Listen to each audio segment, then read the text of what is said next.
तर नमस्कार मित्रांनो. तर आज आपण उभे आहोत फुले किमया या प्लॉटमध्ये.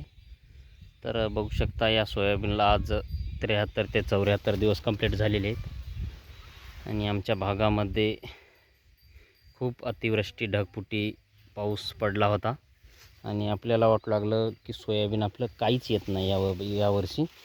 कारण या बेडमध्ये बेड्सवरसुद्धा पाणी होतं आणि भरपूर सोयाबीन पलीकडून नुकसान झालेलं आहे थोडंफार, मात्र तेवढं नुकसान आपल्याला दिसत नाही यामध्ये.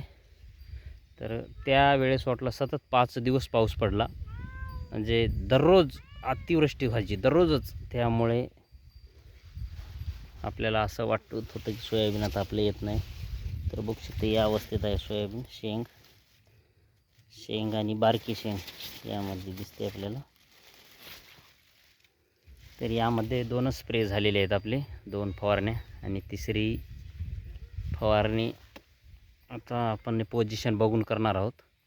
तर पहिल्या फवारणीमध्ये आपण रोको बुरशीनाशकामध्ये रोको घेतलेला आहे आणि कीटकनाशकामध्ये प्रोपेक्स सुपर आणि एक टॉनिक घेतलं होतं ॲनिमो ॲसिड म्हणून.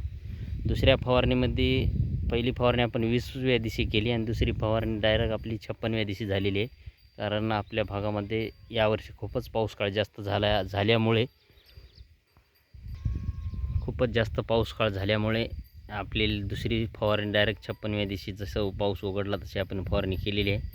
तर त्या फवारणीमध्ये आपण औषधं घेतलेलं आहे BSFचं ॲम्युनेट या कीटकनाशक, आणि काही भागामध्ये बॅराझाईडसुद्धा घेतलेलं आहे. ते दुसऱ्या फवारणीचं होतं ॲम्युनेट, परंतु आपण आता काही 10 दिवस आपली फवारणी लांबल्यामुळे आपण तेच वापर केलेला आहे.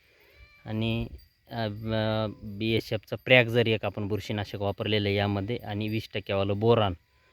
तर दुसरी फवारणी करून आपल्याला कमीत कमी 19 ते 20 दिवस होत आहेत. तर बघू शकता एकदम चमकदार प्लॉट आहे. आणि यामध्ये आपल्याला त्या 5 दिवस असं वाटू लागलं की आपली सोयाबीन आता संपूर्ण जाणार. आपण अपेक्षा सोडून दिली या सोयाबीनची, परंतु आपण कारण इतका पाऊस झाला म्हणजे आमच्या ह्या रानातलं पाणी कुठं जात नाही आणि आमच्या भागामध्ये भरपूर जणांचं नुकसान झालेलं आहे. आता तुम्हाला एकूणच पाहायला भेटेल. एकूण बघू शकता अक्षरशः हे टोटल सोयाबीन पिवळं पडलेलं आहे. बघू शकता टोटल सोयाबीन पिवळं पडलेलं आहे. शेंग आहे एकदम बारक्या शेंग अवस्थेत आहे हे सोयाबीन. त्यामुळे या सोयाबीन म्हणजे कापणी झाली आता या सोयाबीनची, चट सोयाबीन गेलेलं आहे. तरी बघू शकता कशाप्रमाणे आपण बघू यावर्षी काय ॲव्हरेज येईल. तरी धन्यवाद मित्रांनो.